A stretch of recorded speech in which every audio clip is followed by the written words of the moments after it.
Okay.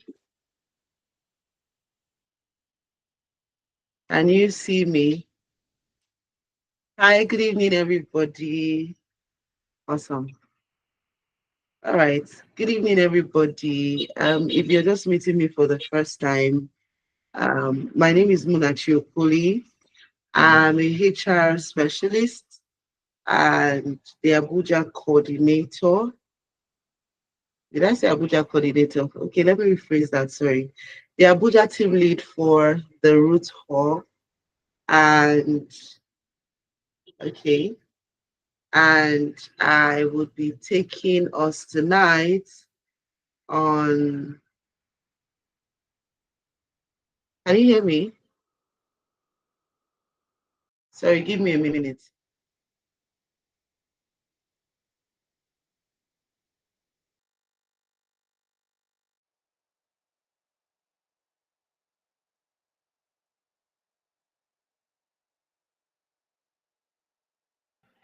Yes, so sorry, I'm back. So I'll be taking us on the essential skills every manager needs to lead and succeed.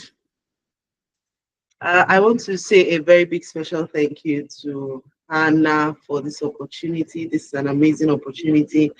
And I must say that I'm very proud of you. You did this for 5 weeks, and this is the final day. We'll be meeting here every Saturday, right? 8 p.m.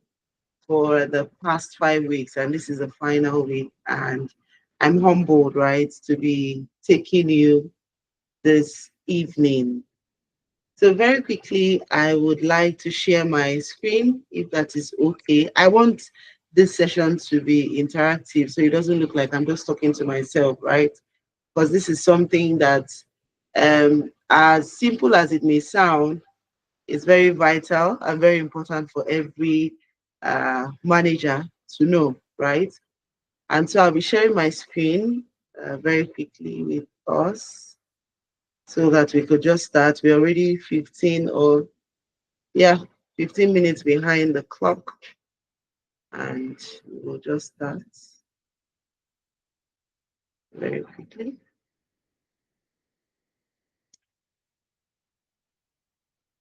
Please let me know if you can see my screen. Can you see my screen?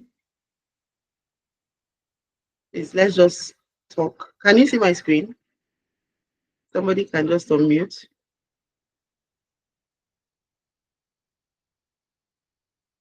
Sorry, I need to make it full.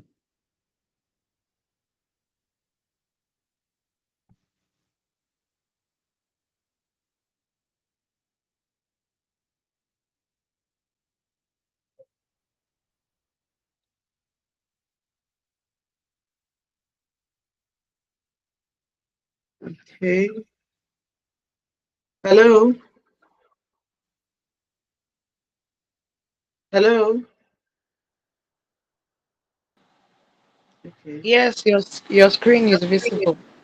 Okay, thank you. I'm trying to make it full.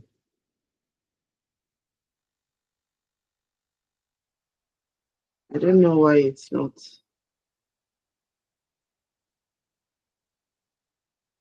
Okay, so you just pardon me to use it like this. I'm trying to. All I right. think at the bottom part I'm trying to look for it. I can find it. where the zoom is, yeah, I think that one. No, before the zoom. No, to your Okay, right. Yeah. that's this one. Next. Okay, thank you. I can find it. All right, thank you. Sorry, I was trying to look for it. I couldn't find it. All right, so good evening, everybody. Yes, so I'll be taking us on the essential skills every manager needs to lead and succeed.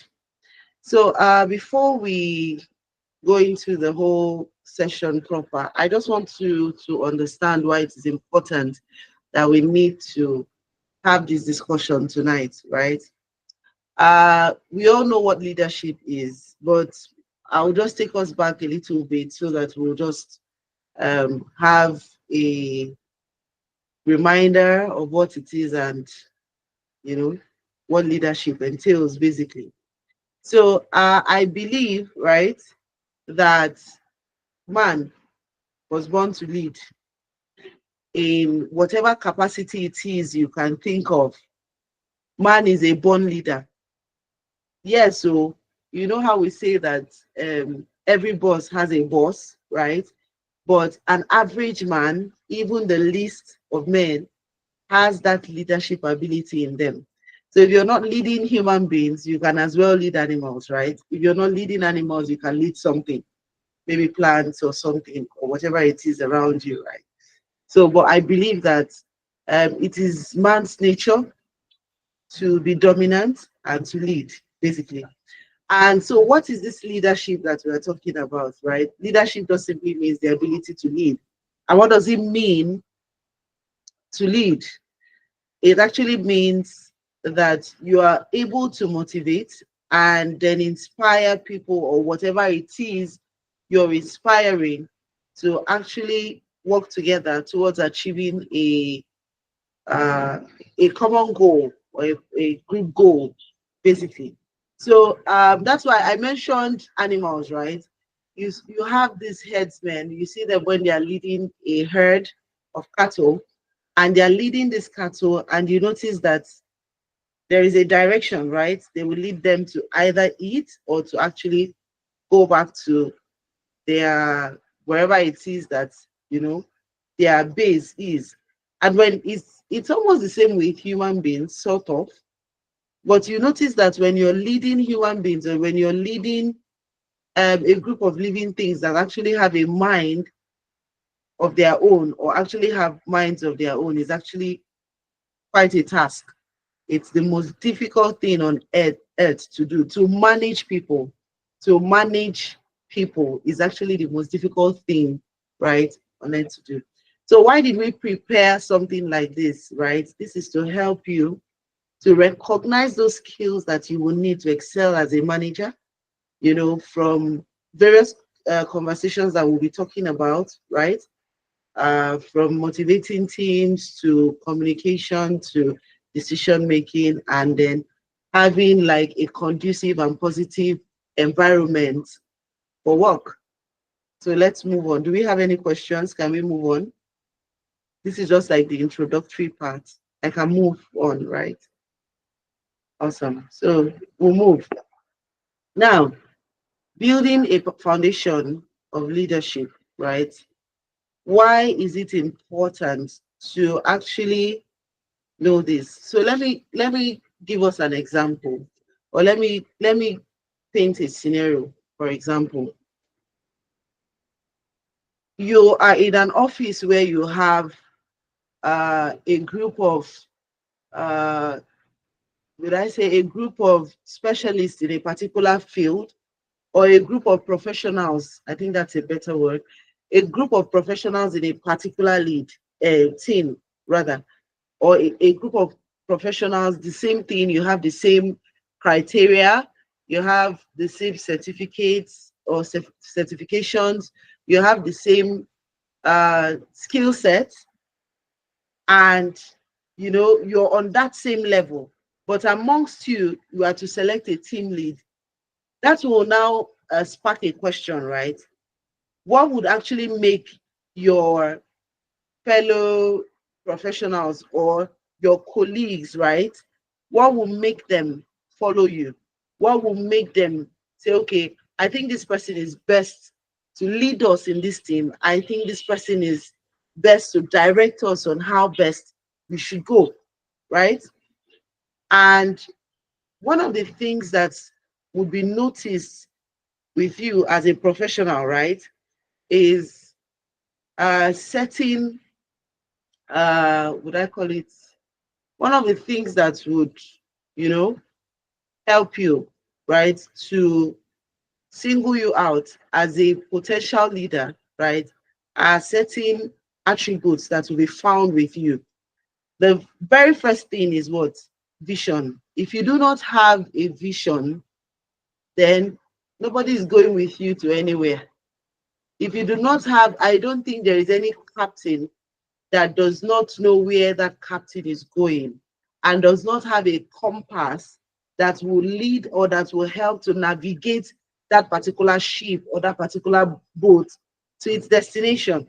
So if you do not have a vision, right? If you do not have a clear vision, nobody is going anywhere, or that particular ship will crash, and you discover that that team will begin to have issues and problems.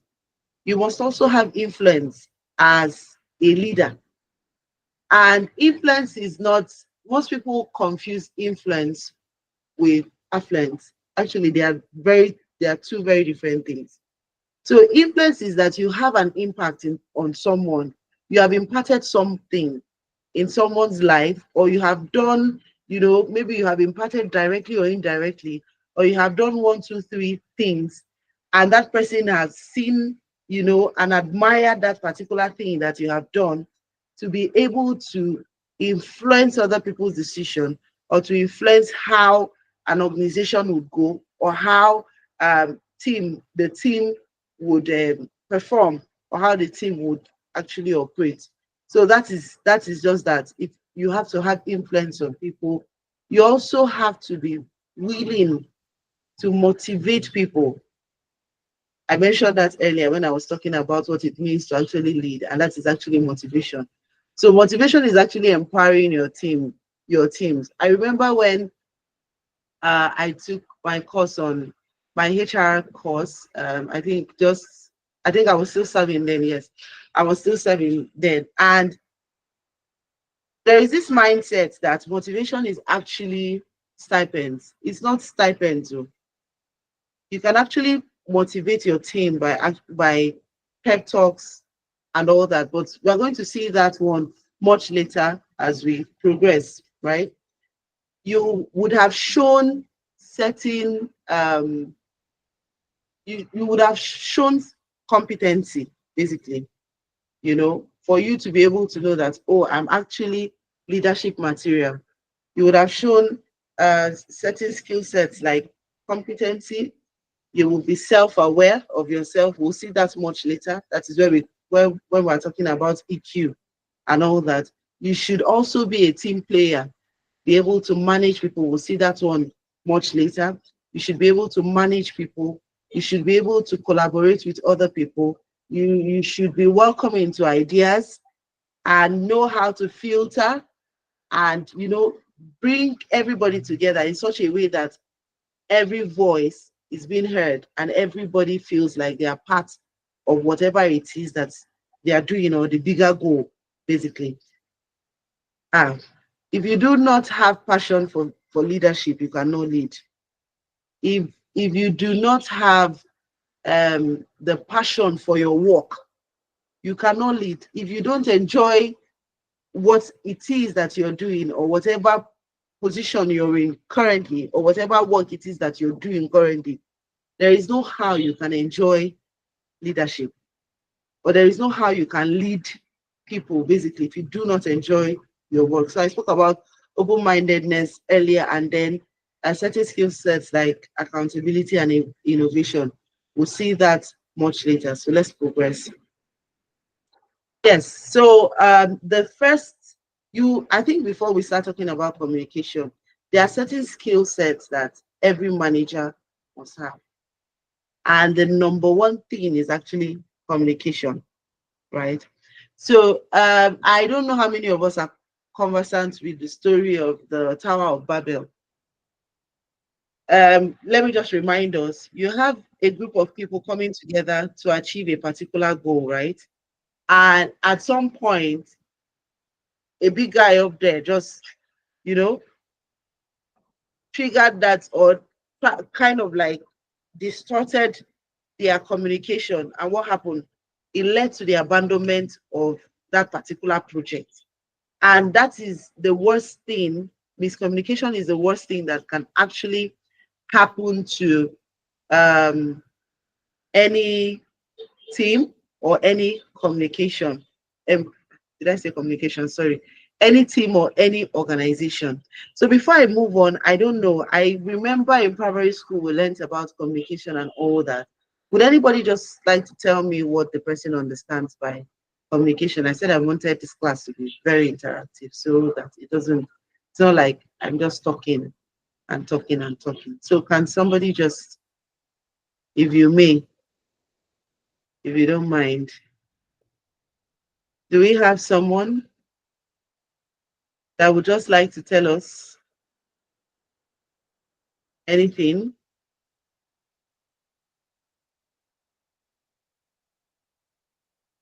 Do we have anybody that would just like to tell us anything? Okay, so that I don't waste our time moving on. Okay, yes, ma'am.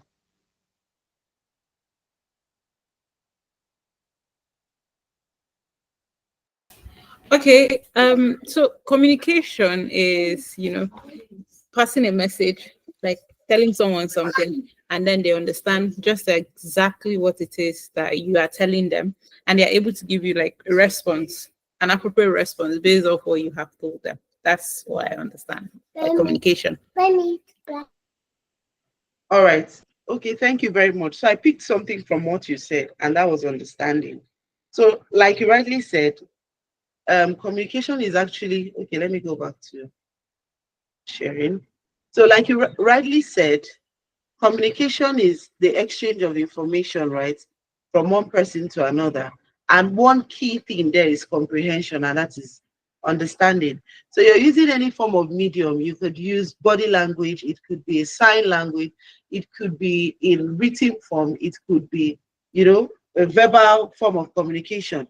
But the most important thing is understanding. So you communicate, and the whoever is the recipient of that information understands what it is you're trying to say, and they digest that information, and they're able to give you a feedback. And that is why we have what a flow of what communication. So like the slide is the key cornerstone of management. You have some management structure. I don't know how many of us did management structure. We have some of them that we have this hierarchy, and this chain of communication, where you have the top management to the middle management to the low management, and so on and so forth. So you should be able to understand what works right for your organization, and their form of communication, or their chain of communication. One thing with communication is that, as we said, it's an exchange of information. And there are certain things, or certain key things about communication, which we mentioned is understanding, comprehension, and then feedback. So how can we ensure that we have effective communication, or how can you ensure effective communication as a manager? The first thing is active listening. So if you're not able to listen to digest whatever information is being passed across to you, I don't think you'll be able to um, probably answer questions, or to get a clear understanding or a clear vision of whatever it is that is being, or whatever it is but that is being communicated to you by your team, right? So you have to have that particular skill set. Attention to detail is very important. And how can you achieve that attention to detail? It can only happen by what? Active listening. Number two, we have constructive feedback. I mentioned feedback earlier. So you digest that information, and then you give a what? Constructive feedback. So if your organization is an organization that gives, or their style, because every organization has their style. So if their style is more of a formal style of communication, please stick to that formal style of communication. If it is semi-formal, you can do that, but ensure that your feedback is actually constructive. Not only that, it is specific, there is no beating around the bush, and it is given, and you give that feedback timely, and it is what? Actionable, right? So the third one is actually clear expectations, right? When you're communicating with your team members, or you're communicating with your subordinates, it has to be your expectation has to be, the goal has to be very clear. You don't have to say, oh, okay, maybe, for example, you're asking people to come to work, or there is a particular program that is starting by 10 a.m. and you're asking every team member to report to the office at 9 a.m. so that you can do what you have to do 1 hour ahead of the time. You will not just tell them, okay, come like 9-ish. So 9-ish can be 9:59, 9-ish can be 9:30, 9-ish can be 9:45, right? So you have to set what clear expectations for your team members to be sure that they understand what they are expected to do and to deliver whatever it is that they are to deliver, or to deliver a task that is excellently, done. Let's move on. Let's move on. So the next one we have is actually decision making and problem solving. As easy as this may sound, this is actually very, very crucial, right? Every single thing we do as human beings is as a result of decision making. So you woke up in the morning, you are going to decide, am I going to pray first, or am I going to brush my teeth first? Or will I check my phone first? Right? So that is decision making. What cloth am I going to put on today? What slippers am I going to put on today? Everything about human beings is about decision. Where am I going to go to today? What road would I take? Would this place be free by this hour? Would it not be free? This is the part where you ask questions. And then you also have what? Decision making, but tying it down to what? Problem solving skills. As we move on, I would explain better. So for decision making, right? The first thing you need to do, okay, sorry, for problem solving, right? The first thing we need to do is to actually identify the problem. That is, you're defining the problem. You have to identify the problem first. I know most of us don't wish to have problems, but I think if we look at it properly, problems are actually what makes life. Problems are actually what makes life and experience interesting, right?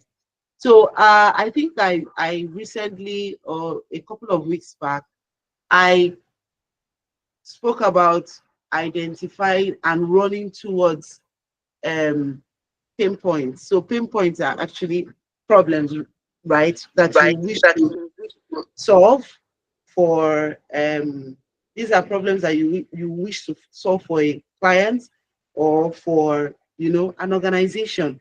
So people often run away from problems, but whenever you see problems, I think you should embrace it. But you're not embracing it to just sit down and then fold your hands.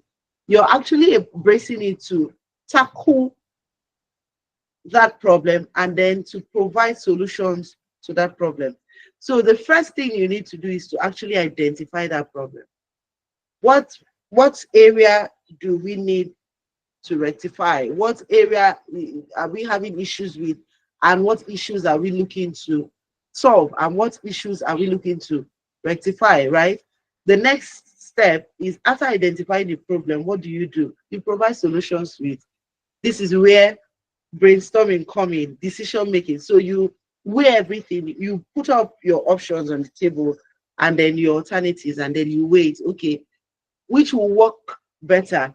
I think when I did, how many of us are familiar with the AB, or is it split AB testing and then split technique or something? I'm trying to remember what it's called. So you're going to weigh different options and then you're going to brainstorm and look for multiple options and solutions and consider the best option of all of them. So which one will save us money? Which one will be most effective? Which one will be most effective and then save us money at the same time? Which one will bring in more clients or more customers to us if you are working with, organizations that deal with customers and all that? So which is the best solution to that particular problem? And with your team, after brainstorming and then you've laid it out on the table, the next thing to do is to what? Evaluate and then to choose it, right? Whichever ones that is most suitable and the most viable option. And the next thing is to actually implement and then monitor, right? So when you implementation is very important. You implement these things and then you ensure that it doesn't go wrong. That's your work as a manager. You are there until that project is actually completed or that project is actually done and you are satisfied, or you are sure that the stakeholders or the what will I call them now, or your clients are actually satisfied with the work that has been done. So let's move on to another skill set that you would need. Very crucial: time management and then delegation, right? When you talk about time management, it's very simple: managing your time. How do you manage your time in a day? And I have you have prioritization, you have time blocking, and then you have delegation, right? So before I will talk about this, I will just talk about a few tools that we can use for time management that will help with prioritizing your time, that will help with knowing what to do. That's blocking time to actually perform or sort out specific time tasks, and then also to help you with minimizing distractions and then focusing on your work. Why is time management and delegation very important? The first thing it does, okay, for time management, first and foremost, is that it creates boundaries. So it helps you to what? Create boundaries. That's the beautiful thing about time management. It helps you to know that, okay, from so and so time to so and so time, this is what I'm doing and I must not exceed this time. Like now, we're having this meeting by 8 o'clock. So you should know that whatever it is you're doing and you're sure to join this particular meeting, you should know that from 8 o'clock to whatever time it is, you are here, you are ready to learn, and this is what you have to do from this time to this other time, right? It helps to increase productivity, it helps to improve your accountability, and it also helps, most especially, to improve the quality of your work.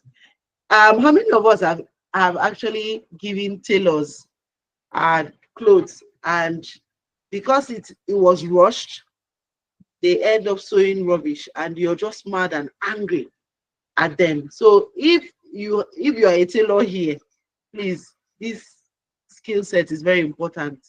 Not just tailors, for every single person. I was just using that as you know an example, right? So it can actually be very heartbreaking when you look at your clothes and it is not properly done. So this is what happens when you are giving tasks and then you rush them, right? So this is what happens when you're giving tasks and they are rushed, right?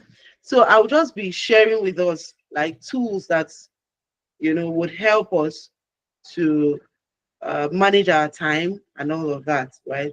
So you have like tools like Asana. I don't know if you're aware of Asana. You could just Google that very quickly. I don't want to keep us here for long. You have Asana, even your Google Calendar, your normal calendar. It's not just for checking your dates. You can actually optimize it and use it to, its full potential to be able to plan your time and plan your calendar, right? You have tools like Calendly, you have tools like Time Doctor, and so on and so forth, right? And then my personal favorite will actually be the Pomodoro technique. So what is this Pomodoro technique? For those of us that are remote workers, Pomodoro technique is actually very important. What is Pomodoro technique? It's actually working in like different segments in 25 minutes. What do I mean? So this involves like 25 minutes in 4 segments, and then you have a break of like 5 minutes. So you're working, it's timed. Pomodoro will do everything for you. You can actually Google it. I didn't, so I cannot share my screen to actually show you what Pomodoro looks like. So you're taking a break after 25 minutes of work. You have like 5 minutes to probably move around, because it's good to actually exercise. You go around, you move around, and you have 5 minutes for a break, take water and all that. And then you come back. Once it's over, it will alert you. Once your 5 minutes break would alert you, and then you come back and then you continue your work for another 25 minutes. right? And remember, I said that it's in 4 segments. So after that, the last segment, for the final segment, you have a break of 15. You can actually set it of 15 to 20 minutes for you to like have a longer break and all that. So Pomodoro actually helps you to focus, to prioritize your work and then to focus, because if you're working at a stretch, it could cause like a breakdown and all that, right? And fatigue and so on and so forth.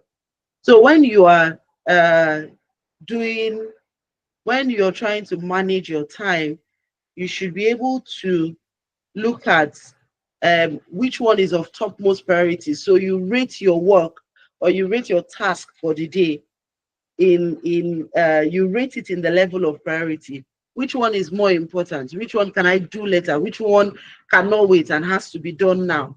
And then you have something like time blocking, where, as I said, you just block your time, and then you have time to, you are sure that this time that we're using for lectures, I'm not using it to press my phone, or I'm not using it to chat or do other things, and so on and so forth. Now, delegation is actually very important. You should be able to know your team members' strengths and to know who to assign,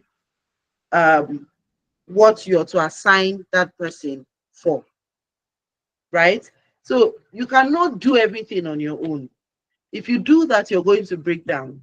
So there is, when it comes to leadership, there is nothing like hoarding it. What you have to do is to actually assign people, okay, it's your turn to actually do this particular group, sort out this, and they will come back to you with a report. So this actually helps to actually delegate. And not only that, it also helps your team members to actually grow and to know that, you can entrust them with various tasks and certain things, right? It gives them that sense of, responsibility, that, oh, I'm actually responsible for handling A, B, C, D, and E. Let's move forward. Let's continue going. And then we have the last but not the least, EQ, very important, emotional intelligence, understanding yourself and others. I often say this, that you cannot give what you don't have. If you're not emotionally sound, if you're not emotionally mature, everything begins with the mind. Most times it's actually the mind over the body. So you cannot give what you don't have. If you are not emotionally sound, there is no how you can lead. I don't even think you can work. We're giving like 3 things here. You have self-awareness, you have empathy, and you have relationship management. Now, before I start talking about them one after the other, let's start with self-awareness first and foremost. You should actually be aware of yourself. You cannot be struggling with low self-esteem, or you cannot be battling with identity crisis, and you will lead other people. It's not possible, because a leader must actually have a clear vision of where the leader is going to. So you cannot be struggling within yourself, or you cannot have a low self-esteem, and then you're leading others, because how then do you motivate your team to actually deliver excellent work, right? So you must know yourself and be self-aware, not proud, but actually self-aware. Own your emotions, not your emotion owning you. And look at how they, as it said, impact your behavior and your decisions. So because your subordinate did not greet you day one, the next day you're going to be all whatever with that person. No, you have to be very professional. Whether you quarrel with your husband or not, you have to turn up to work and be normal. And it's expected that you do your work, right? Dish out instructions, receive instructions as well, and then give your feedback. You don't allow your emotions control you. You control, right, your emotions. Another thing is empathy. Empathy is, you know, most people actually mistake sympathy for empathy. It's not that. Sympathy is actually just feeling sorry for somebody. But when it comes to empathy, it's actually a deeper feeling. So what it simply means is that you're putting yourself in another person's shoes. Somebody just lost a child, for example, a staff of yours just lost a child, and they're telling you that, oh, this person just lost a child, or this person's child, let me not use that example, let me use that the person's child is sick. and the person has to run to the hospital. You are not saying, and so work is work and all that, because it could actually happen to you. So you're putting yourself in another person's shoes.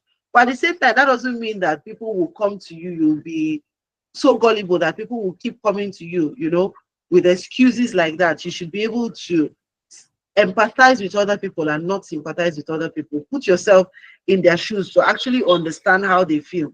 Sometimes it may not even be that the person's child is sick. Sometimes it could be the way you talk to other people, especially in the professional setting. Yes, you can be Lord and Master in your own house, but when you come to a work setting or a work environment, you should be very careful as to how to talk to people. You should think to yourself, oh, even if this person is wrong, if I'm being corrected in this way, would I like it? Or if I'm being spoken to or reduced to this particular level, would I love it? If the answer is no, then you should know better that if you're to speak to this particular person, it doesn't make sense for you to actually talk to that person in that tone, or to actually use like condescending words on that person. And then the last thing is what? Relationship management. I'm going to talk as extensively on relationship management. Relationships, I think that's in this world, if you cannot manage relationships, you cannot do anything. Even as a member of a team, you don't even necessarily have to be the team lead or the manager in that particular. If you cannot work with people, if you cannot manage your relationship with people, then you are not going anywhere. So there is a difference between your relationship. The way you relate with your boss is different from the way you relate with your colleagues. That is also different from the way you relate with, right, your subordinates or junior staff. It's way different. But one thing, right, is one thing must be constant with all of it, that you should be able to relate with these different people with respect. There must be an atom, not even an atom. There must be, that respect, because respect is reciprocal, right? So there must be that respect amongst all of them. The way you talk to, you must have a cordial way of relating to your subordinates as well as your peers, and then, uh, you know, maybe senior management staff or your bosses and then your employers. Right. So I think that sums everything up. But I want to, before we talk about having like a self-evaluation or a self-assessment of what we've spoken about, as I just added a few things, right? As a manager, there are certain things you need to know. That while we are talking about delegation and doing all this and motivation and so on and so forth, there are certain things you should not also do. So there are certain don'ts you need to know in leadership, right? That there are certain people you do not commit your certain responsibilities to, right? You do not commit, you do not ask them to be responsible for a particular tax or something like that. So you see, number one, people who cannot keep relationships, that's what we just spoke about now, which is talking about building, right, solid relationships. If you see people that cannot keep relationships, please run. You see people that have a healthy relationship with money, that's not the best kind of people to have in your team as a manager. And you see people who cannot do a job or cannot keep a job and they are not willing to learn. Those are the wrongest people that you will want to have, right, on your team. And before I go, I will just add this, that most times, I think I can stop. Okay, before I stop presenting, most times I've noticed that there is this mentality, right? We have this Nigerian mentality of leadership. And for us to move forward, it has to change, right? Everybody is looking for a chance to lead. But if you are more of a do as I say leader and not do as I do leader, you are not going to go anywhere, right? So if you're looking to rise to a global pedestal, one thing should come to your mind, that you must be a doing leader. You must be able to show that in fact, you must be able to show that you are a doing leader, basically. So it is not a do as I do, it is a talk and do kind of leadership. I'm doing it and you can see it. You are leading by example. So if you're going to grow, you should be sure that you lead by example, and other people will follow you and will be able to learn one or two things from you.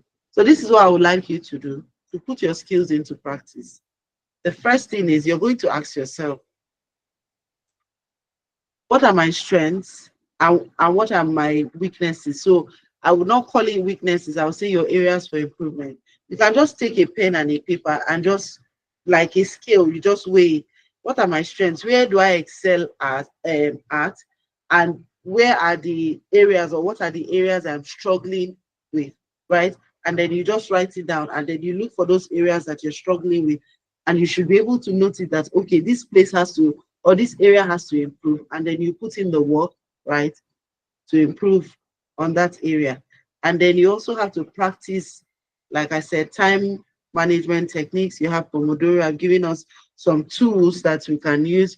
We have Pomodoro, you have Calendly. You have to put all these things in practice. You have to practice, your communication skills. You can even go online and like check exercises and role playing, or you can just get a group of friends and you can have like that role playing sessions and then scenarios where you can just grade yourself and just um, go through it and see where you need improvement, and especially in your communication skills and all that. Yes, and then you should not also, as a manager, you should not be scared to ask questions. Always ask questions, because it's from questions that you get clarity. So if you're not sure, ask your team members, um,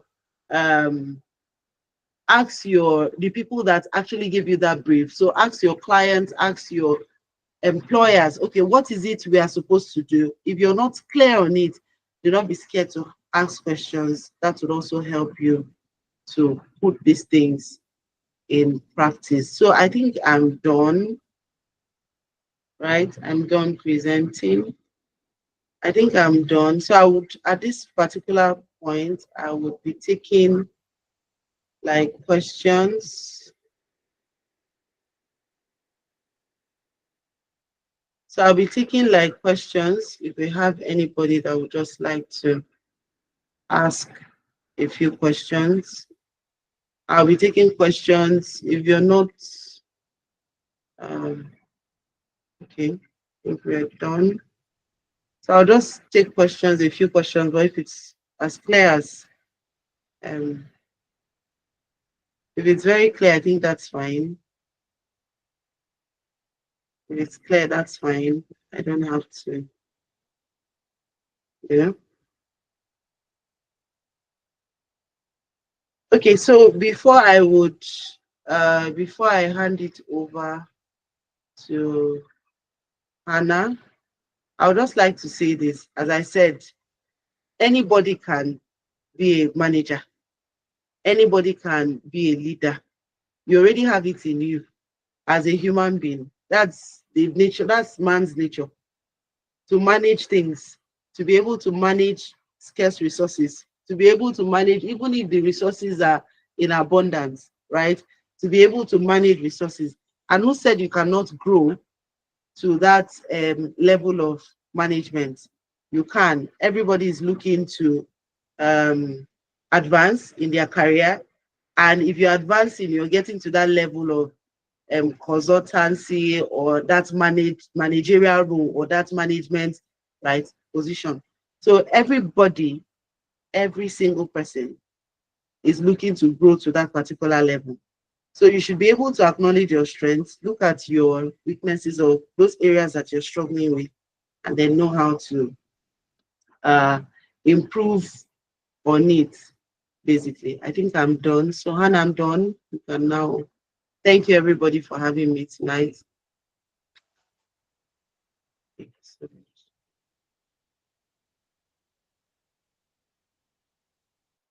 much. Okay, you're muted. We can't hear you. Okay, can you hear me now? Yes, we can. Yes, we can. Okay, so please let's put our hands together for Munachiso. That has been an insightful session. That has been an insightful session. Please let's put our hands together for her. I can't see us clapping. I want to see virtual claps everywhere. Thank you so much. Thank you so much, Munachiso. And you kept saying you're done. You're not done, because we are going to. I do not want us to leave here without actually having like a hands-on experience on what we've actually learned. So we talked about leadership. We have talked about communication. We've talked about time management, prioritization. I would like for us to do a little exercise. Okay, a little exercise. So pick your partner. Pick your partner. You can go ahead and pick your partner. Nachiso, you're still here with me. And I'm Pick picking your partner. you. I have Anyeka and Udo. I have Florence. Yes. Can you hear me? Yes, we can hear you loud and clear. Yes. All right. So we have here Anyeka, we have Florence, we have Livinus, we have Shehun. I hope I pronounced that right. And then we have Blessing and Munachi and Hannah. We're all here. So pick a partner. Pick a partner. Hurry up, or pick your partner. Pick your partner. Pick I think before if we you pick could for just you. Please, you could everybody just should. pair them. I think you could just pair. I should pair, One Abby. from you. Yeah. That's wonderful. Okay, so according to how I mentioned your name, Sha. Okay, no, let's do it alphabetically. Anyekan to Blessing, Florence to Livinus, Shehun to Munachiso. Oh no, Shehun to me, because Munachi is the facilitator, so she's going to be our judge. So let's pair ourselves up. Okay. So Anyekan, can you hear me? Good evening, Hannah. Yes, I can hear you. Hi. All right, good evening. Florence, can you hear me?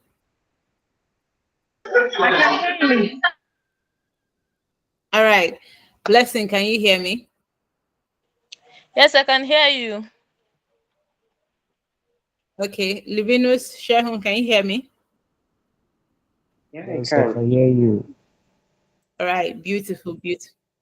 All right, beautiful. Don't worry. I'm sure you guys are wondering like what the hell is she going to do, but don't worry, we would actually get to it. So now we're going to do what we call leadership self-assessment and reflection. So you're going to give us a story about like the time you feel like, oh, you actually practiced or showcased leadership, and we're going to, your team member or the person that you've been paired with is going to assess you and tell you before you assess yourself, or you assess yourself first, then we would give like a general assessment. Does everyone follow? Does everyone follow? A thumbs up or muted mics just to know that we're together. Can you guys hear Hi. me? Can you still hear me? Yeah, I can hear Yeah. you. So, Okay. I wanted Did to you ask, get the exercise?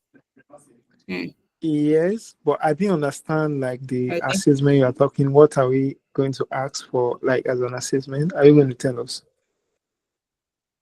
Okay, so the assessment per se is you have been around leaders before, you've been around people that are leaders.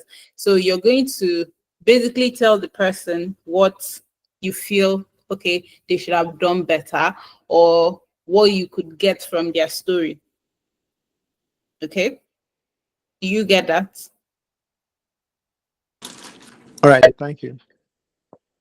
Okay, so and again, unfortunately, you're going first. So, unmute your mic, tell us a story about a time that you actually led in anything. And I believe like we've all had that opportunity where we, even if it's two or three, we led something. So you're going to tell us a story, start, then like that till we all go around. So, okay, so to even make it, Munachiso is also going to be among those that is assessing. So aside from your team member, it's also going to be Munachi. So the rest of us will just, prepare our stories for our own time. So I am off. So Anyakan, over to you. Okay, thank you, Hannah, for this evening, for the good presentation, wonderful presentation, by the first presenter. So I don't know how many minutes I actually have to say something. I have a lot of scenarios, but then maybe I'll just talk about one. So, and maybe about 2 years ago, I was opportunity to be like the local license officer for an organization I was heading. So I had in the organization, I had many roles to play because I was meant to like revive the organization. It was previously an online organization, but they wanted to get their physical presence known within the school I was staying, which was also my school. So then I was appointed the local license officer. So there were lots of problems I had to face, from creating awareness, organizing the team, to structuring the executive, the leadership positions of the organization, so that to make it, because it wasn't something I'm going to work alone. They have to be collaboration. They have to be they have to, yeah, apart from collaboration, you also have to bring in more people with different skills that will be useful for the for the project. So this was actually a very trying time, because previously, before that, I only be part of an organization that's already existing, not the one that I have to start from scratch to build. But then that also gave me a lot of challenges, and also I learned a way to overcome it. And also in that process, I found that, like, okay, building an organization is not only about the it's not only about the maybe the financial or the maybe the structured theoretical thing, but there also has to be a lot of human interaction, which you need to learn how to deal with. People comes with different views, religious views, cultural views. So I think it was a wonderful experience. Yeah, thank you.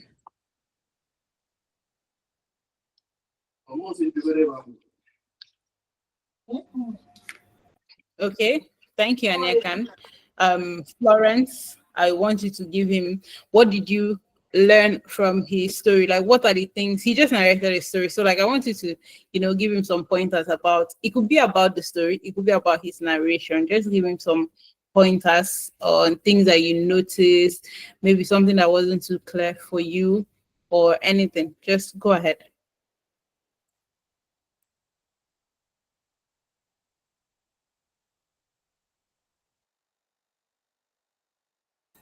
Florence, can you hear me?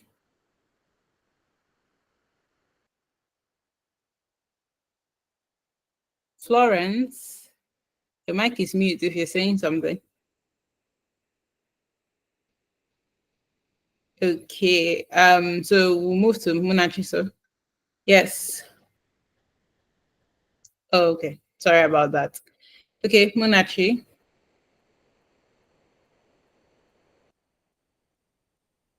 Okay, I think my network went off for a while.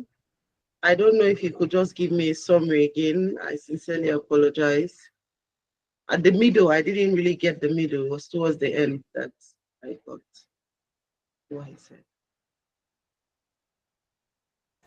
Okay, and Yakan, please, a quick recap for those of us that do not get the full gist.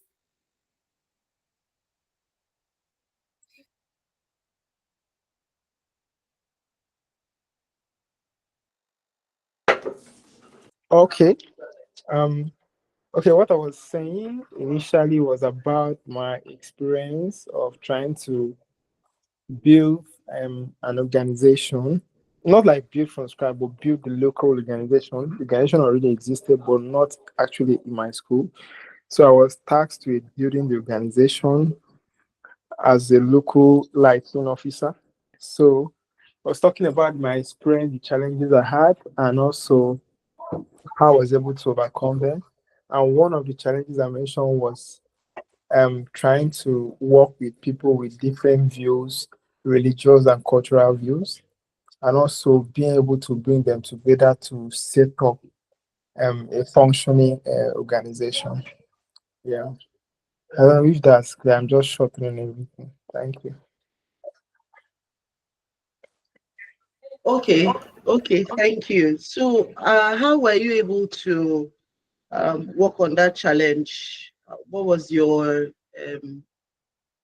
your strategy to actually work, to actually ensuring that nobody is marginalized? Because you mentioned that you have people from different backgrounds, maybe religions and so on and so forth, views and mindsets and all that. So, what was one of the things that you felt or you feel was very effective, with handling them?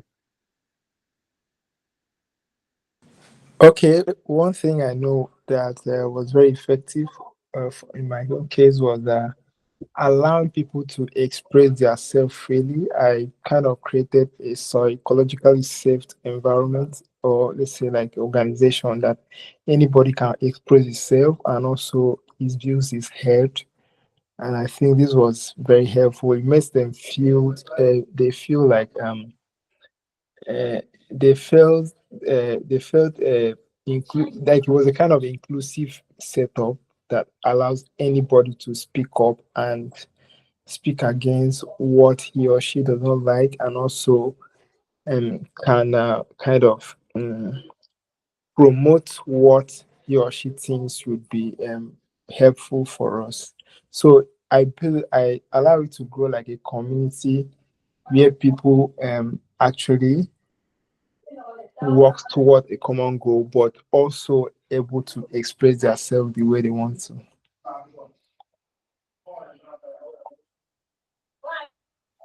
Okay, thank you so much. So, what I got from you is that you were able to embrace like individuality, and you were able to get them to have a safe space where they can actually express themselves.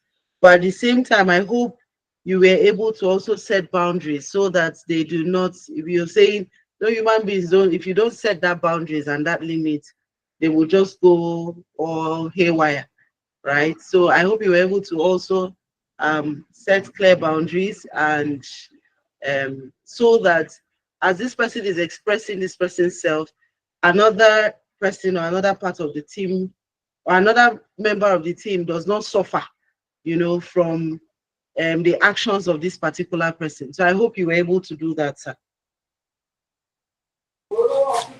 Yes, yes, that was actually achievable. As I said before, it was towards the goal. Like you had a goal, so anything you are going to do, you have to like prove it to the team how it's going to help us achieve the goal.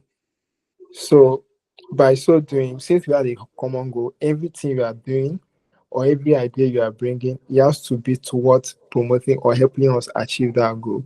So there's because we are working towards a particular goal, which is we define it very well to make sure that everybody understood what we are working towards.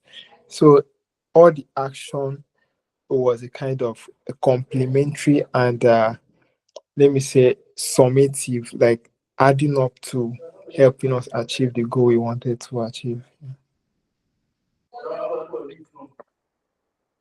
Thank you so much. All right, thank you. So we can move to the next person. All right, thank you. All right, Florence, can you can you take a story? Can you give us a story?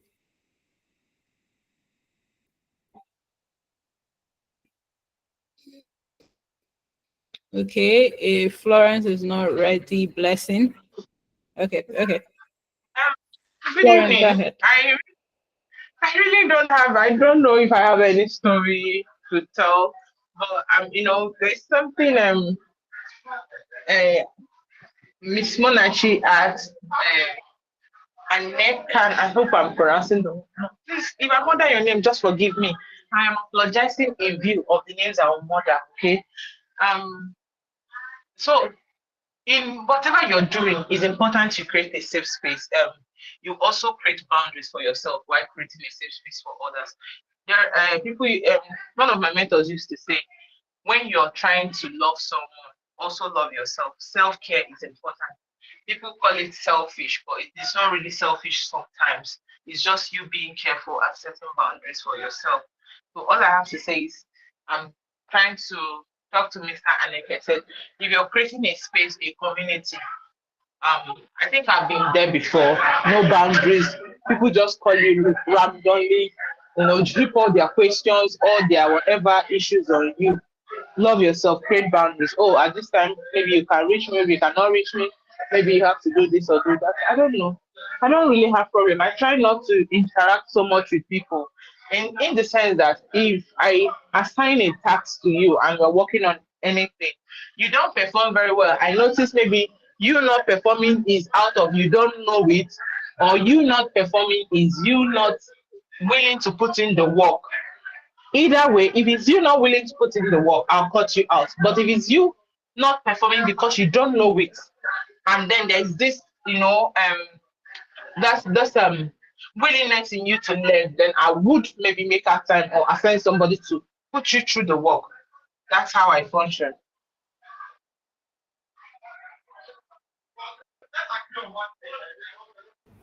Okay, that was very that was very direct and straight to the point. Thank you so much, Florence. Munachi, do you have anything to add? Okay, so I love the fact that she brought up teaching. So you cannot lead if you're not a teacher, you cannot be a leader. So I know that they used to say readers are leaders, and leaders are readers. But I don't think it's actually readers are leaders or leaders are readers. I actually think, to the best of my knowledge, I'm a teacher. So I actually think that for you to lead, you must be willing to teach because you have that mentality of no one left behind. But like she rightly said, she would notice that if you're doing the work or if you're not doing it well because you don't know it, then we can step in, or whoever it is that is leading you can step in to help you. But when the situation is that you don't know it and you don't want to learn, or you know it and you deliberately just want to be whatever it is you want to be, then there is an issue, right? So I love the fact that she brought in teaching to it because leadership is actually mentorship and being a teacher, directly or indirectly, because whatever it is you're doing, there are people behind you that is seeing that. And then there's another kind of leader. That's why I mentioned, your superiors and then your subordinates. So whether you like it or not, if you're a manager, you're in between. So whether you are answering your superiors, yes sir, yes ma, you're actually leading them because you're managing their resources, you're helping them to manage your time. You're also managing, the people in that organization for them.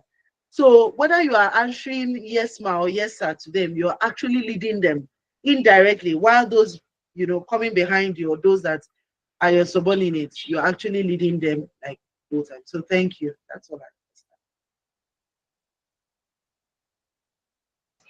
Okay, I think Hannah is doing something. Sheil, let's just have from you so that's okay.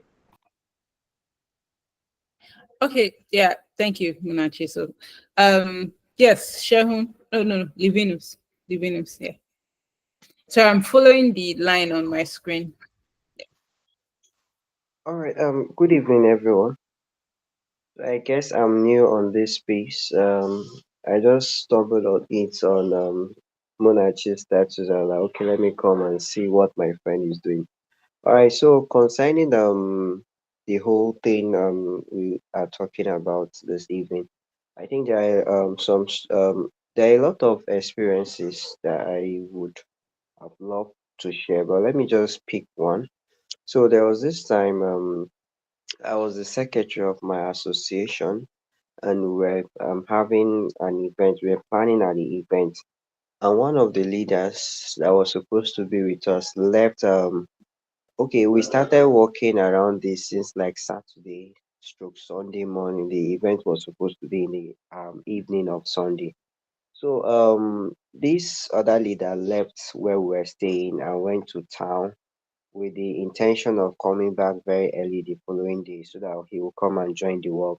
So this person ended up not coming on time, and the part he was supposed to handle was lagging, to the point that even the leader, my president then, was very angry about the whole thing. So he later came when the event was, I think, had started, and everybody was angry with him that why would you come around this time and all that. So my president, my leader, confronted him and was angry. He spoke with him with all emotions and all that, and him too was very angry at my leader that why would he speak to him that way without even asking him to know what happened. So if I had spoken with the guy, I didn't even know that something like that happened. So if I had spoken to my friend, because he was also my friend, I would have busted out the whole emotions and all that. But I calmed down. I tried avoiding him all through the preparation and all through the program. So by evening, when everyone was calm and all that, I just went to him and asked, how far, bro? Why did you come that time you came now? Next thing was for him to say, hey, this is how normal people ask people questions and all that, not to just start shouting on people and all that. So he was like, the leader came and was shouting on him and all that. I like, yeah, I understand. If I had spoken to you that time, I also most likely would have spoken this way. But I tried as much as possible to avoid it because I didn't want to create a scene and all that. And he explained to me, and his reasons were very, very cogent and relatable why he came late and all that. So what am I trying to say in essence? Leadership entails a lot of things. Managing people, managing emotions, like coming to the space. I think Munachi did a very, very great job. She covered virtually every aspect of leadership, and one of the key aspects that most times we leave out is that part of emotional intelligence.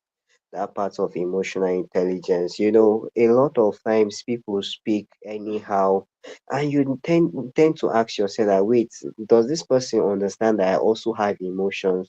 The way you speak to your subordinates, the way you speak to people ahead of you, your colleagues and all that, it goes a long way to also affect their performance and all that. So let me just stop here because there is a lot to say.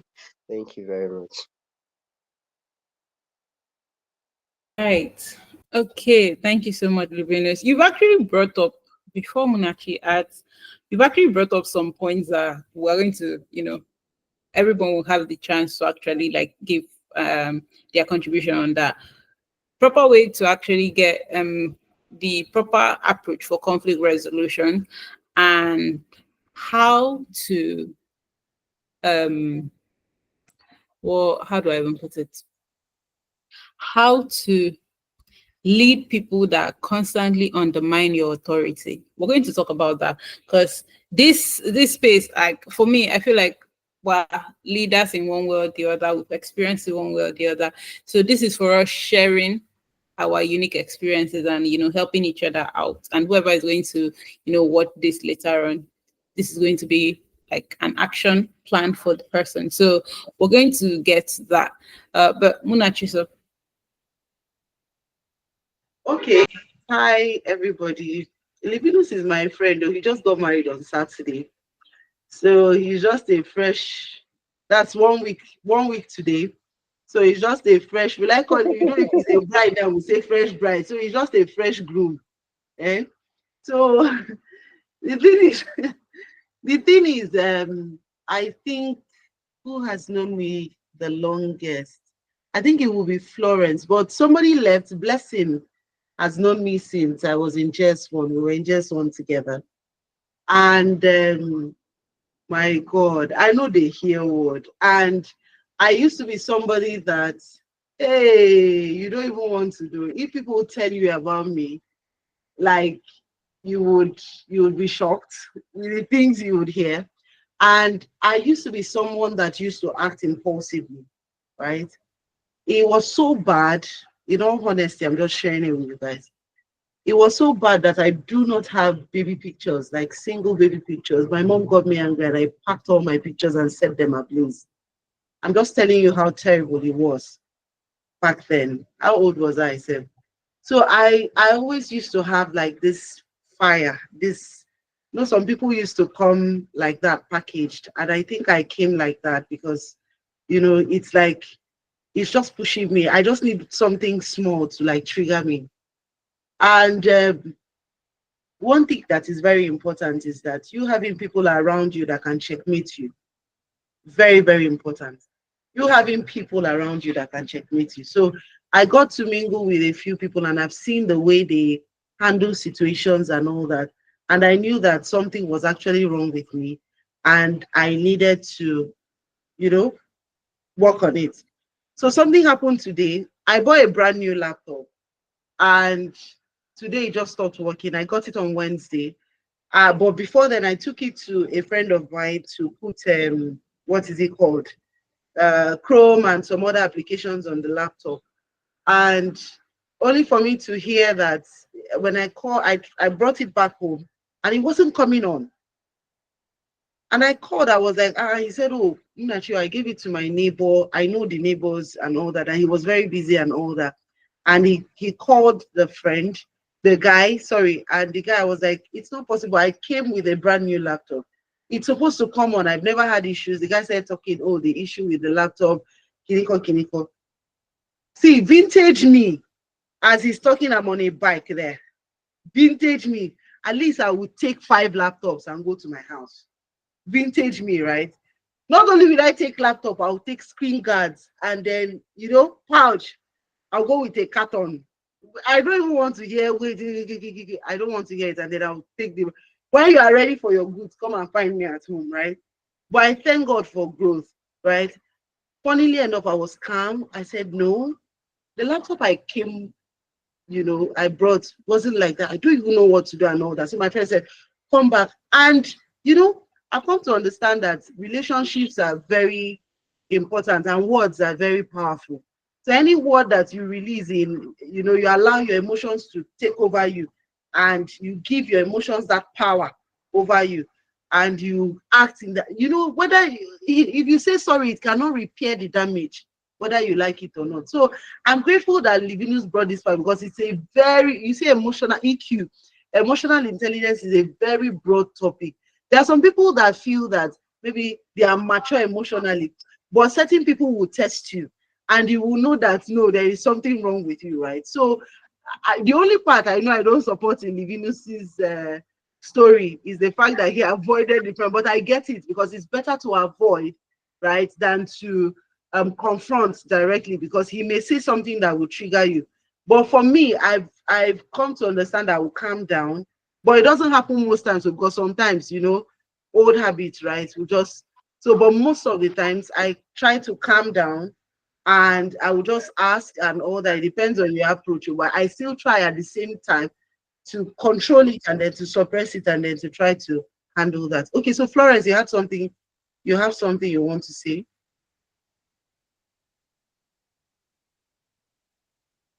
Yes, good evening.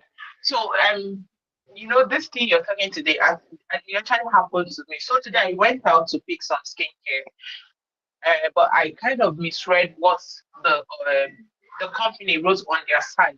So when I got there, what I wanted, most of the things I wanted, they didn't have it.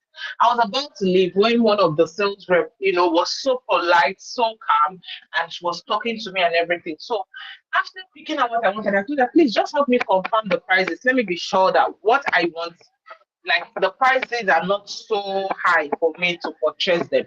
And I was just standing by the aisle and waiting. And somebody was shelving, putting goods on the shelf behind me.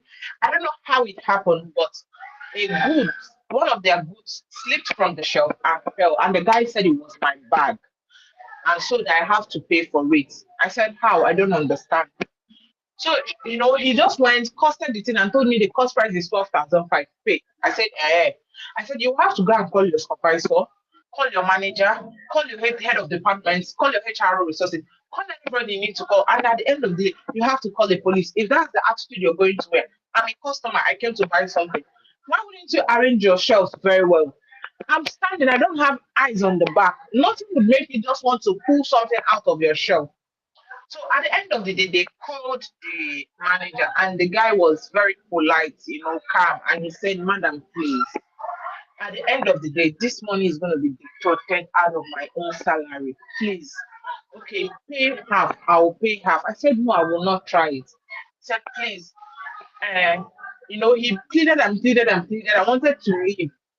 So I said, "Madam, I'm not holding you. If you want to go, you can go. But please just be humane and pay." Normal me, just like Mana said, before me, you not pay. Like 8 years back, I'm not even talk to you. I'm outside already shouting. You come outside and meet me and we'll fight. That's it. That's my own language. But when he said, "Please, they would deduct it out of my salary," I immediately calmed down. And he was quite calm. And I paid I gave them 5,000. And then as I was leaving, I heard um the other attendant make a remark. I think what I heard was like, "Make she no buy." I think one of the attendants was like, "Hey, this lady wanted to buy a lot of product or something like that." He said, "Hey, make she no buy, make she dey go." Normal me, I will come back, I will make noise, and then I'll still collect my money. But what did I do? I just took a picture. I went to Instagram and I tagged their main shop. Now they're the one inboxing me to know what really happened. Madam, we are sorry. Me and Sha kept quiet. I've gotten their attention, so I also deleted my post because the truth is, the main person that owns that business haven't done me any wrong, right? This is when you are interacting as a customer service person. Customers are always right in the matters of taste. They don't finish that. The full sentence is, customers are always right in the matters of taste. There are certain things that are very delicate to handle. The same thing happened. I have about 4 or 5 group of volunteers that I manage. And I'm in Abuja. Some of them are in Lagos, some of them are in Enugu. I think all nature as well. So usually the organizations they are representing, they go for events. Sometimes they do a step down training, but there are protocols guiding those events and these organizations. And recently, one of them did something, and I rebuked her. Like I was like, I didn't even rebuke. I just said, "Oh my dear, for you especially, I expected better." Just in the general group because she's like one of the oldest. And there in the group, she lambasted, I've been sick and I've not been feeling so good. I don't even have money. Nobody has checked up on me. She just said a lot of things. I didn't even respond. Normal me, I would deem her, but for the fact that this is somebody I've worked very closely with, this is somebody I've called to my house, I've extended helping hand towards your school fees payment, your tuition fees, you're in the university and all that. She just lambasted everything in the group there. So I kept quiet. She now came to my group, to my own private chat. She wrote and wrote and wrote. I did not say anything. So there was some money that was paid to her for her for some projects we did. So the organization gave her the envelope. So she's supposed to go and pay into the organization account. And then she now told me, and that the other lady that went for so project called her and told her to pay her. So she has already given the lady money. Then she will not take her money. She will not pay what is remaining. I told her I really do not care. Go and read your volunteer contract. It says half of whatever you get from any project, whether the program officer is with you or not, should be paid to the organization, while the other half is shared among the volunteers that did the work.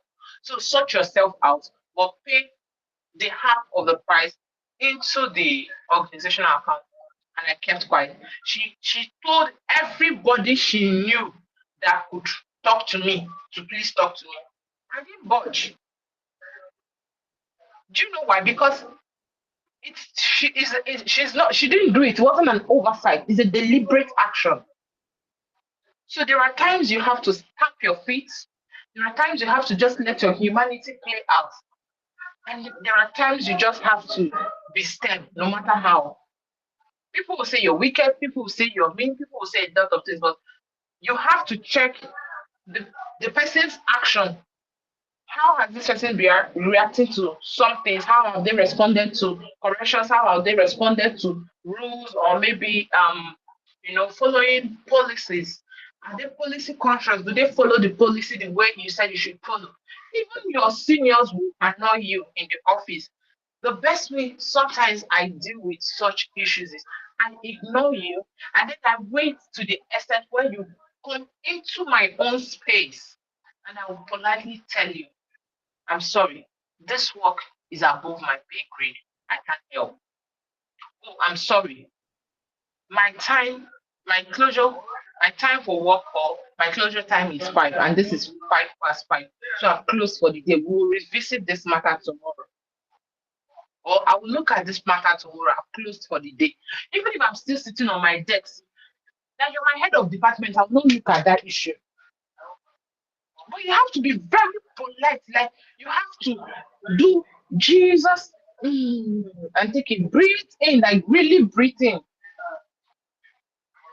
and then see what you want to say. So that even when the other colleagues come and ask us sorry, you're still calm explaining yourself. And they'll be the ones to now say, oh, it's close of work already now. Tomorrow she will look at it. Tomorrow you can handle it. It's not yet late.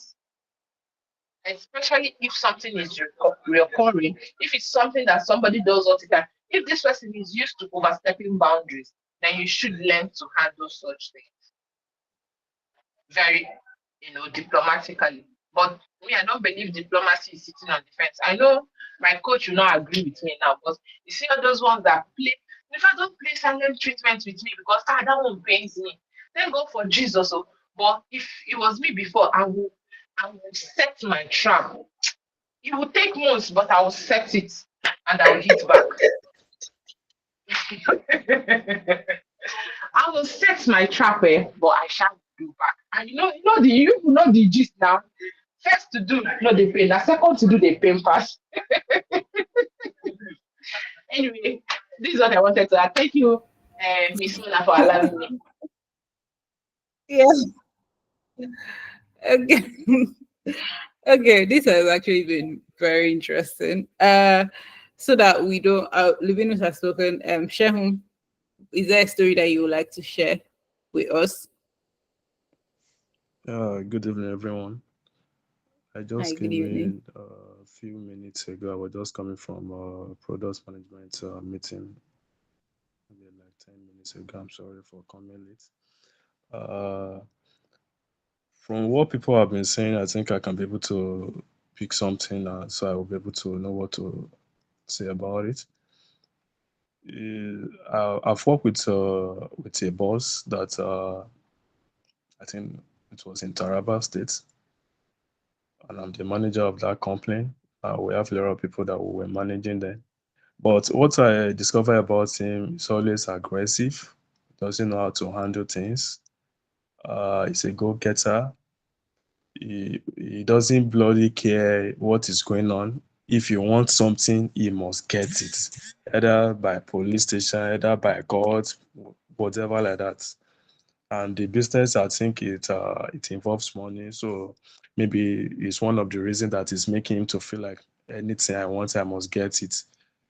Even on Saturday or Sunday, he used to go to bank to cash money, even on public holiday, for you to know the kind of business he was into then.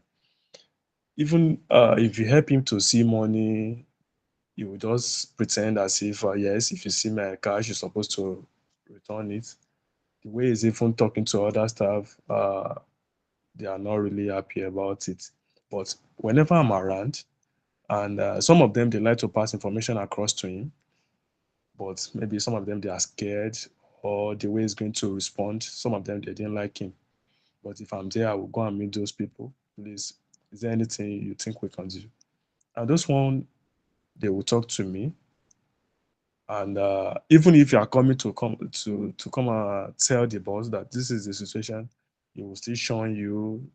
But I'm always taking time to when you are noticing somebody till when he will calm down and be able to communicate with him that why can't we do this one? Let's take this action, whatever like that.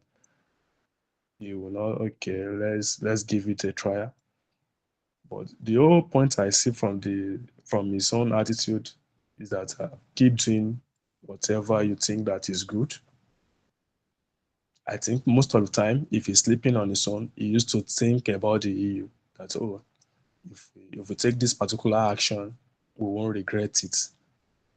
We imagine somebody that you are trying to do all possible means, you are doing the business as if the business is yours, yet he won't appreciate you, he won't even say thank you to you. And the pay was very good then, very, very good. We can shout, when you have very tough person, very tough, and you cannot do without him, you must communicate with him. It's a must. The whole thing I can pick from that is that keep doing what you are doing. Don't feel bad. In fact, I was doing more than what he was paying me. I was not even seeing what the pay was. Just doing it, keep doing it. Make sure that you're able to achieve your goals. Even if you leave the job, they will still be able to recognize you, to remember you that when Mr. So person was here, this is how he was managing the staff. Most of the staff we were still communicating even after the past president shuts down the whole border, whatever like that. But I'm happy to work with that kind of person to gain a kind of experience that even if I'm having a tough boss ahead of me, I will be able to know how to handle him or her. Thank you so much.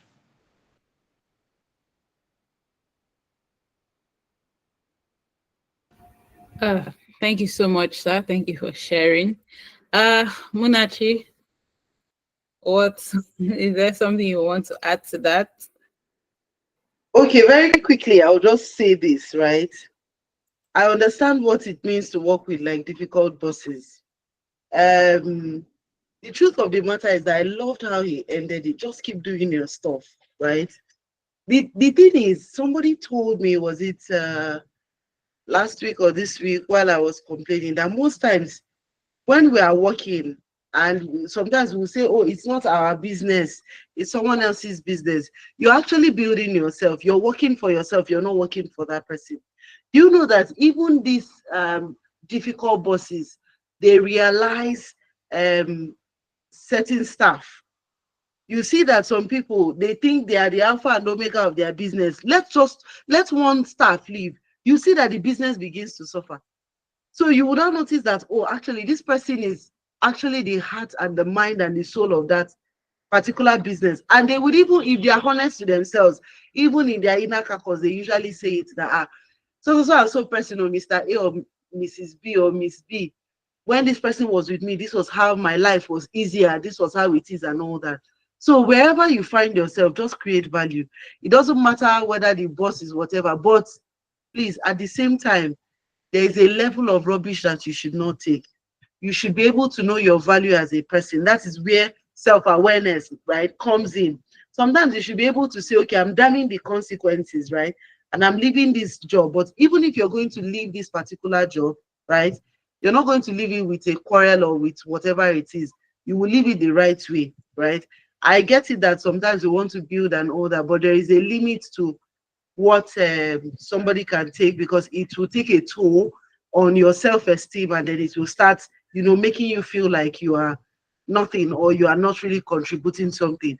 And this is just for those of us that, I know some of us actually have like companies, organizations, or those of us that God would entrust organizations to us. When we see these our bosses do ABCD, we learn the good part, and then the terrible part. Please ensure that this thing is never replicated in your own personal thing, because if you see anything, any organization that is growing and any organization that is doing well, there is something called employee retention, and it's because they are able to take care of their employers. And even if their employers will leave, they are leaving to maybe a bigger and better,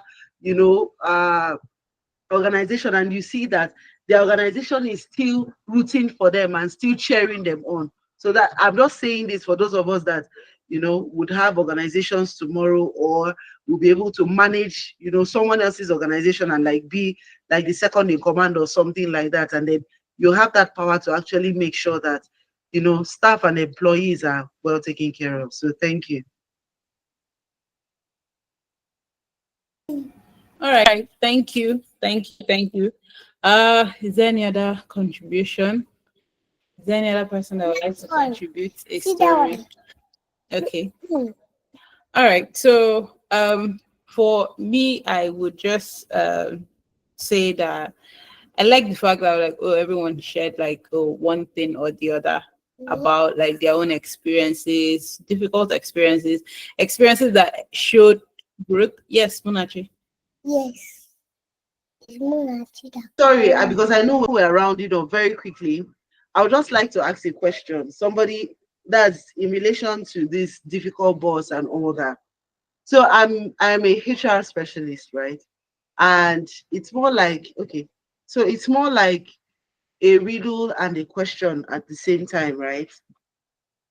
So a HR specialist and a lawyer were arguing. Florence is a lawyer. Me, I'm a HR.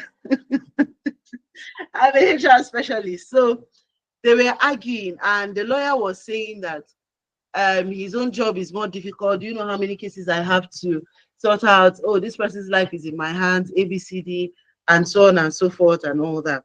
And then the HR was arguing that, managing human beings is actually more difficult. And he gave a scenario. So he said an organization has a particular staff. This particular staff is so good that it helps them to reduce cost. Not only reduce cost, productivity is heightened. They make so much profit because this guy is very good. He always comes up with ideas and so on and so forth, and helps and make sure that everything is smoothly done. But there is a challenge. This guy is a thief. And you as a HR specialist, right? Everybody knows, or maybe the staff amongst you, know that this guy is a thief. So what will you do in that situation? Because if this guy should leave, right, maybe with the whole people he's bringing, customers and all that, and the guy is, sharp, because thieves are very sharp. But the only thing is that, as much as you are making profit, materials go they miss, and he will have to start selling them and all that. So if you are a HR person, what will you do? The company cannot afford to lose this person, and then this person has this particular habit of picking stuff. What do you do? So I'm just throwing it open to the house, to just maybe we can take two people or just two people to see what you would do at that particular point.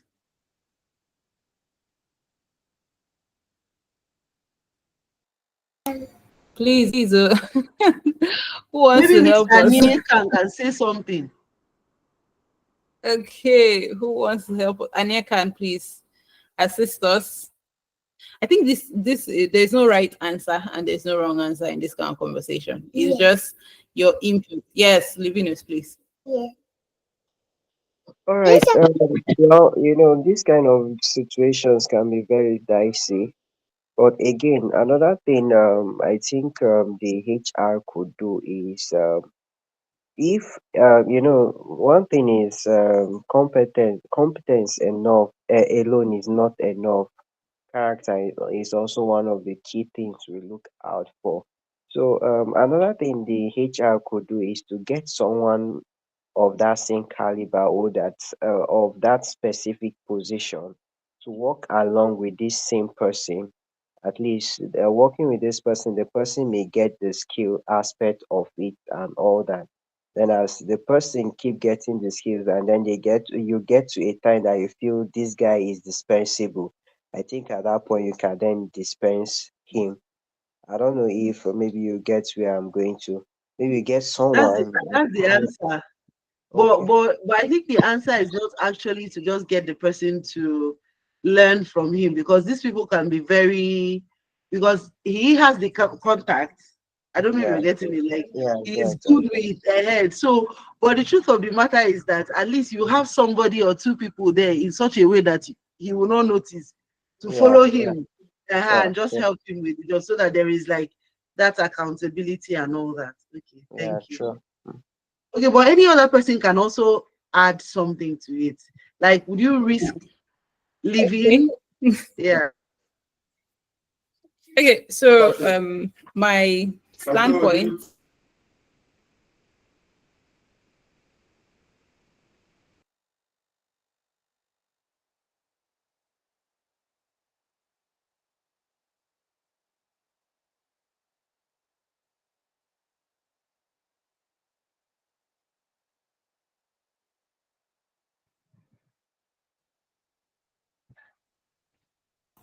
Okay. Hi. Guys.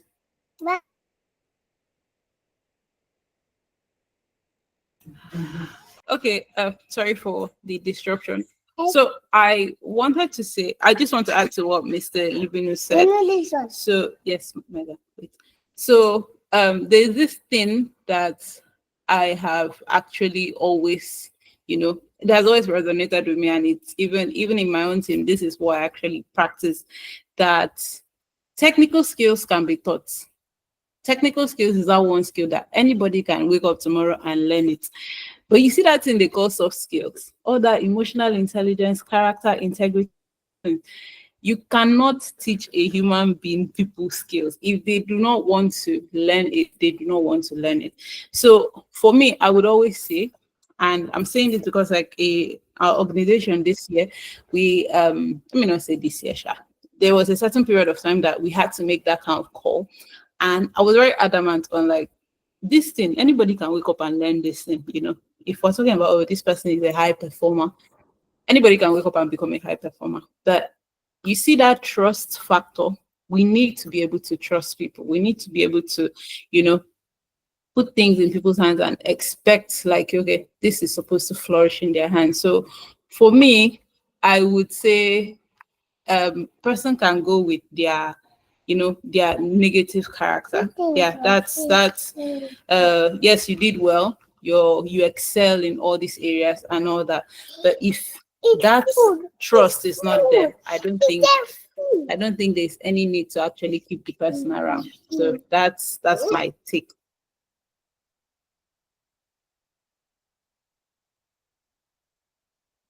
Yes, thank you, ma. I think I don't know if I would risk, maybe as at the time he's just on probation, he may not know he's on probation. I would just be looking out for that one someone that can actually replace him.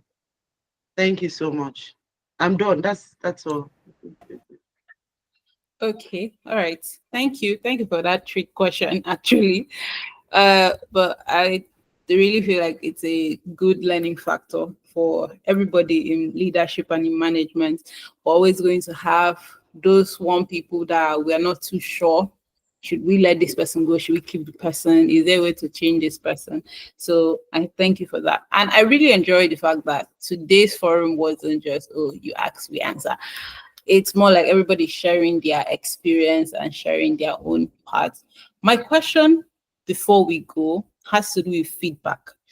What do you think is the best way, or like what are the should I say the approach each of us uses when it comes to giving people like feedback? So someone presents a work to you and you're supposed to, give the person feedback on it. Say the work is negative, it's like not so good.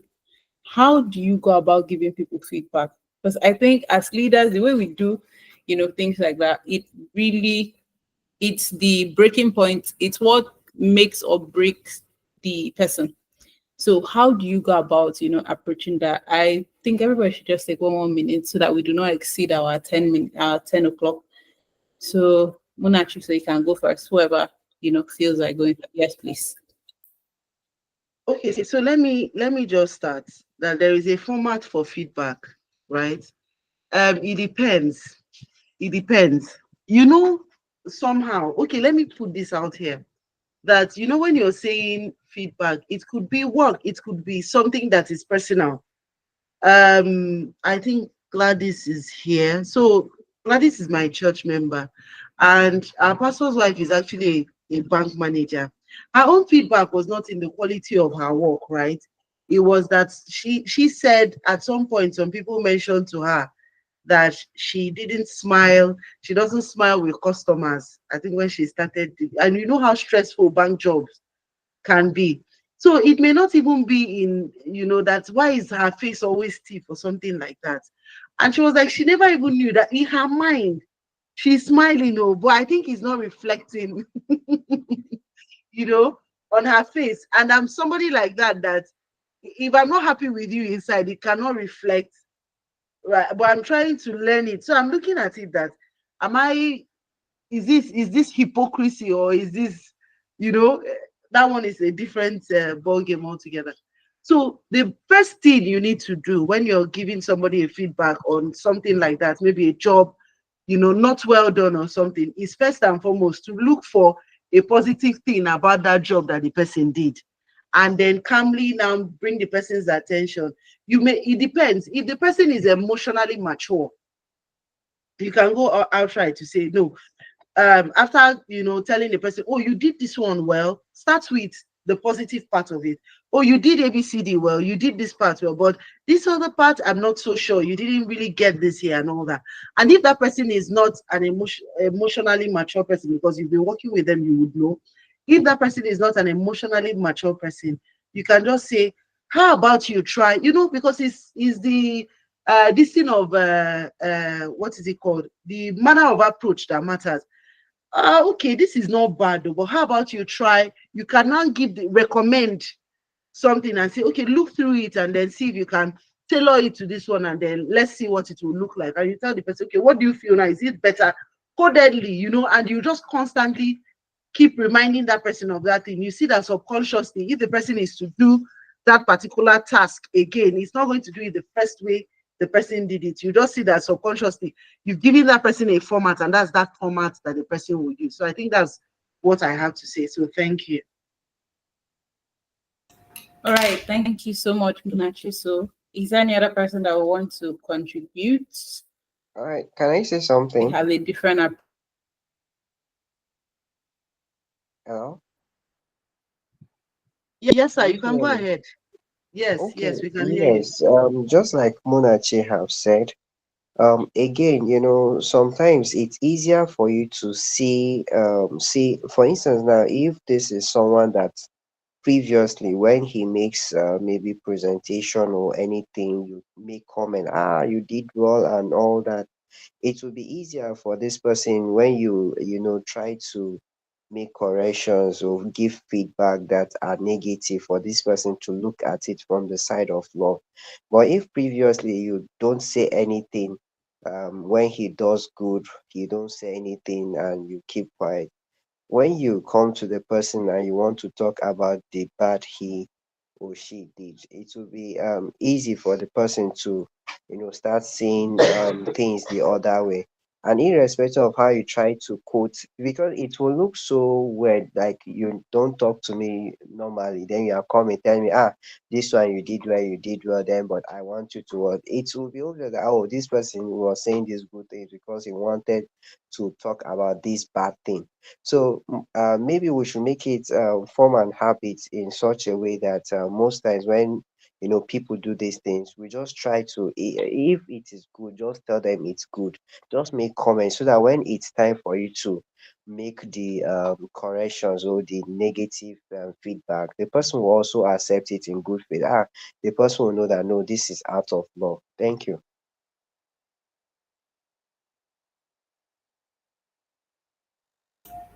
Thank you, sir. Thank you so much for that contribution. Yes, Gladys. Yes. Good evening, everyone. Thank you. Wonderful session. So, in the feedback approach, I want to say, giving feedback, you should also give room for suggestion. If it is good, give suggestion on how to execute a good project, a good task. If it is bad, give suggestion on how to make a bad project come out good. So we don't just give feedback that it is good and let this person or that person walks away, because then you get to give the person more time, more reasons to overthink. But if you really want input to be appreciated and then a workplace to be more cohabiting, so a room for suggestion should always come forward. We should always tell the reasons why this is good and reasons why this is bad, and also how to execute a very good project, and also how to make bad projects become good. Thank you. All right. Thank you so much. Is there any other person? Yes, Anya, please. Thank you so much for this wonderful presentation or session rather.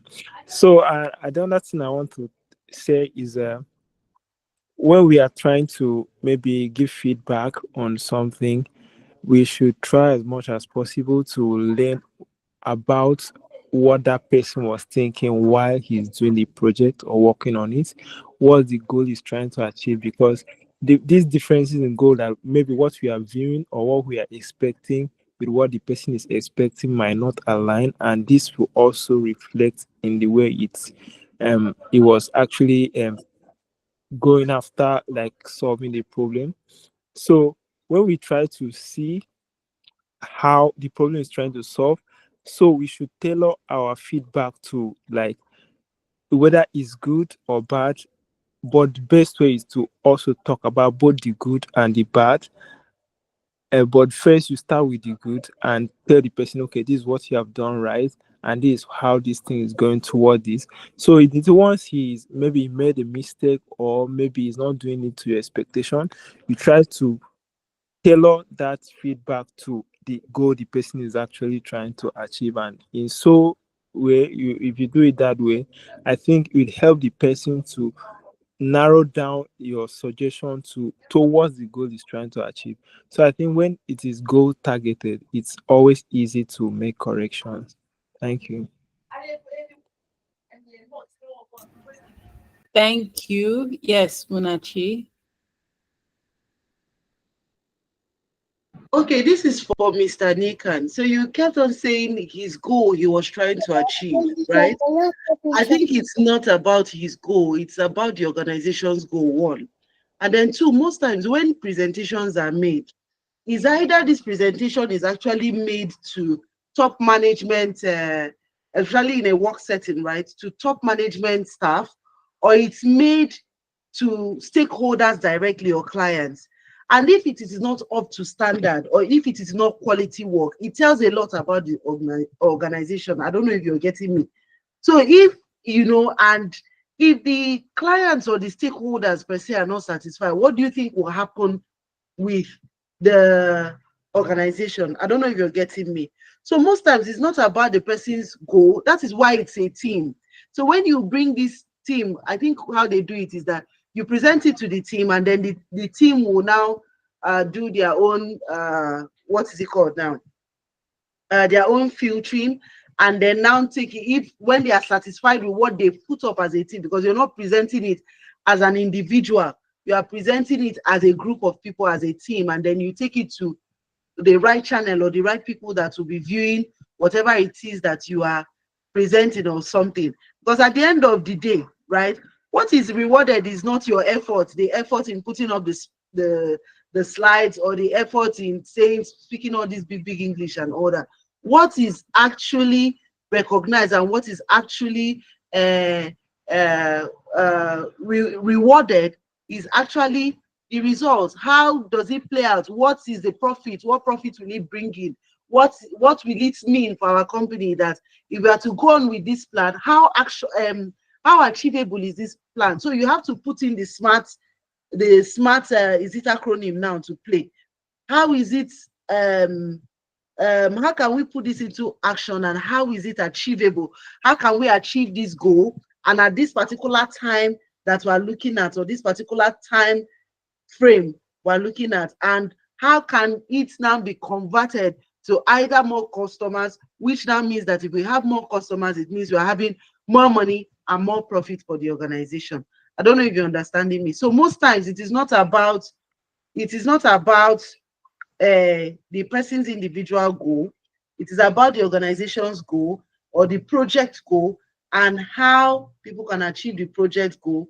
And so if you are to come up with a solution for a particular thing, right, it must actually fit the brief, because you were given an instruction on what to do. So most times you should be able to understand the organization and the way they work. There are some people that allow creativity, that's creative mind, just go and do what you have to do and come back. But there are some people that you must stick to the brief. There are some people that are so organized that they don't change anything. you must stick to that brief. And whatever it is that is in that brief, they just want you to deliver how they want it. If they tell you it's a red car they are looking for, red Toyota Camry 2013, it must be a red Toyota Camry 2013. Don't tell them that this one is 2015.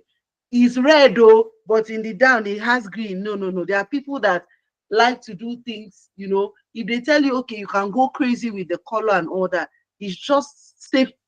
Well, sometimes they'll say safer, but most times it is just best, right, to stick to the brief. Whatever it is you're giving, stick to the brief and then create whatever you can create out of that brief and try to give them something that is solid. But if you're lacking behind on your presentation or whatever it is you have to put out there, you must understand that you're not representing yourself. It's the organization you are representing, right? And who will suffer for it? It's not actually you. It's actually your organization or your team. You're not working alone. So that's just what I wanted to add and contribute. Thank you. Okay. Thank you. Is there anybody that still wants to add something? Sorry, please pardon this lady. Is there anybody else that has something that they want to add? Okay. So I am okay. Yes, Aneka.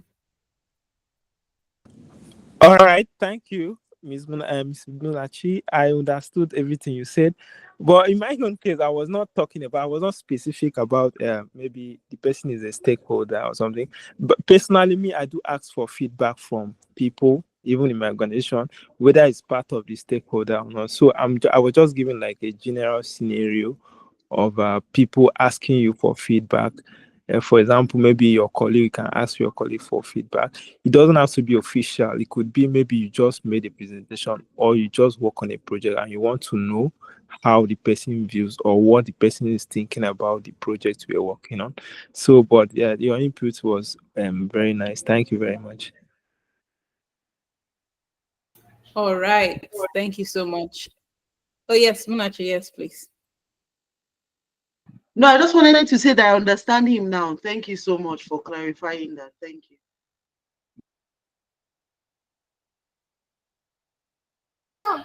Okay, so sorry, I can't turn on my video because of this person. Okay, so thank you so much, everyone. It has been really insightful, and this has actually brought us to the end of this series.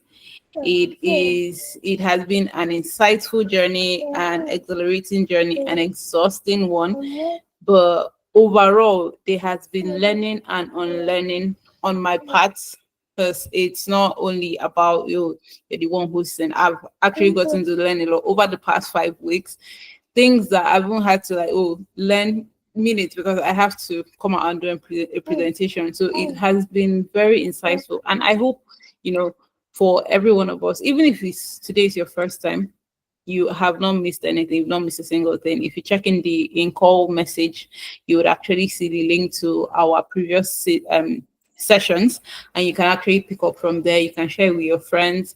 This is a teaching moment for each and every one of us. So whether you are 20 years in the industry or 20 years a professional, there's still something that you can learn, and you can also pass it on to your team members. But regardless, I'm very much appreciative of every single person that has been here from the beginning up until now. It has been amazing.